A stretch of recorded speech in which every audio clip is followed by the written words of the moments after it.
Alright, guys, so I'm going to be talking about Screwed, Project Frankenstein.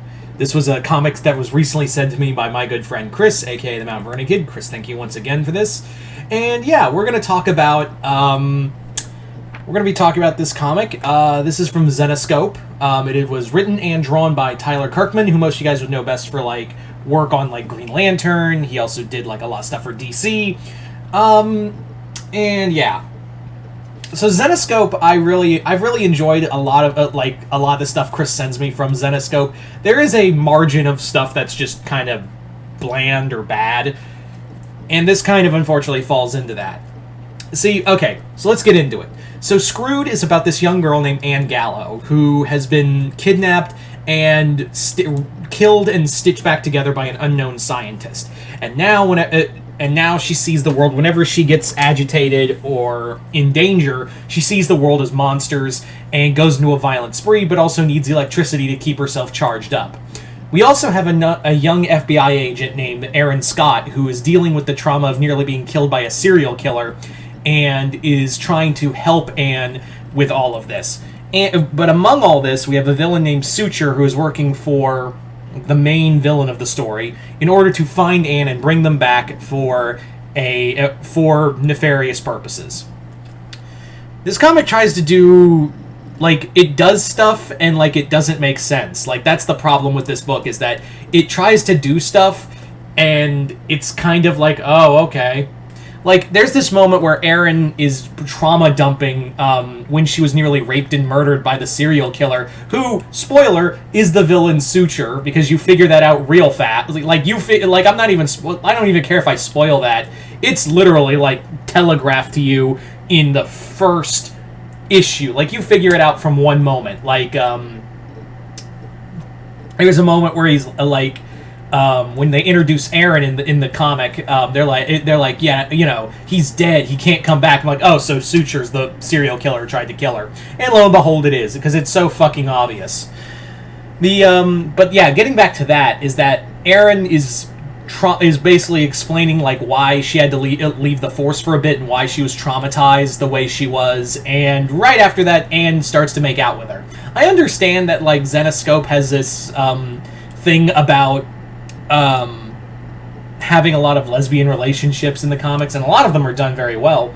And it's Zenescope has the reputation of being a very TNA kind of comic, and to its credit, like, I think a lot of people give Zenescope a bad rap because there are some really damn good stories from Zenescope with those very same characters that they demonize for kind of being, like, you know, overly sexualized, and admittedly they are, but they're actually written very competently, and a lot of them are written really well.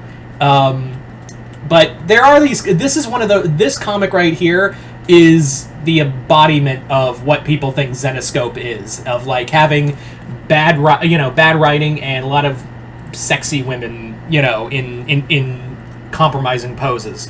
That's really what this feels like on a whole. And this is coming from someone who does defend a lot of Zenescope's work, because they actually have, like I said, these kind of comics give the other Zenescope books a lot of bad rap.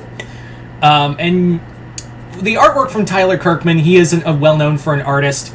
It's really good, but the comic moves at such a rapid pace that, like, Anne can do all these things suddenly, and they give no explanation for it. There's even, like, random scenes that have no meaning to it. Like, Anne, while she's at a bus stop, sees her girlfriend Alice, who thought she was dead this whole time, and then she just runs off, and I'm like, alright, I guess we'll never talk about that scene again.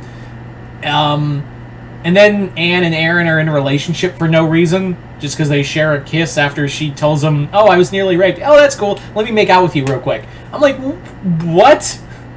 The villains aren't it. Like, the artwork from Tyler Kirkman's really good. I'd show you, but there's a little explicit work in here. There's some really good gore, and the main villain, Suture, is probably the best part of the comic, where he feels like the most realized character, because he's so, like, deliciously evil, and I love the thing where his face is all fucked up, so he has to wear, like, other faces, like a mask, and he's a lot of fun.